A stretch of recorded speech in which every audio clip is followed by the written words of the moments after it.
በከሸኑ ፍቃላት ከተመረጠ ቅኔ በጣም አመሰግናለሁ። በቀላሉ ላይ ማንችለው ትልቅና አሸንፋለሁ ብዬ ሳይሆን ቪዲዮውን ሰፖርት ለማድረግ ነበር ኮሜንት ያደረኩት።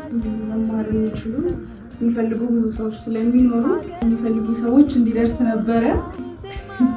እድሉ በመጀመሪያ ለኔ ወጥቷል።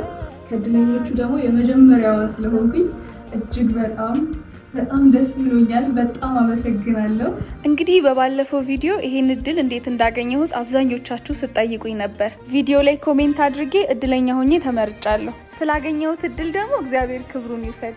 በመጀመሪያ ሀገር ውስጥ የ3 ወር ኮርስ ወስድና በሰለጠንኩበት ኮርስ ደግሞ አሜሪካን ሀገር ስራ ይመቻችልኛል። ስለዚህ ዲቴይል ኢንፎርሜሽን ለምትፈልጉ ሰዎች ይሄንን እድል ባዘጋጀልን ተቋም በቅርብ ቀን ላይቭ ላይ መጠየቅ ለምትፈልጓቸው ጥያቄዎች ሁሉ ማብራሪያ ይሰጥበታል። እስከዛ ድረስ ግን ስክሪኑ ላይ ያስቀመጥኩላችሁ አካውንት ስር እየገባችሁ ከ1 እስከ 100 ባለው የፈለጋችሁትን ቁጥር ጽፋችሁ እድላችሁን ሞክሩ። መልካም እድል።